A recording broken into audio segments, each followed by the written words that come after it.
বান্দা যতবার বলে আল্লাহুম্মা মাগফিরলি, আল্লাহ ততবার বলে যাও মাফ করে দিলাম।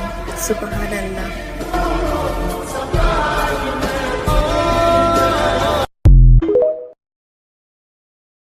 নামাজ শেষ করার পরে একবার বলতে হয় আল্লাহু আকবার, তারপর 3 বার বলতে হয় আস্তাগফিরুল্লাহ আস্তাগফিরুল্লাহ আস্তাগফিরুল্লাহ। একবার বলতে হয় আল্লাহুম্মা আনতাস সালাম ওয়া মিনকাস সালাম তাবারাকতা ইয়া যাল জালালি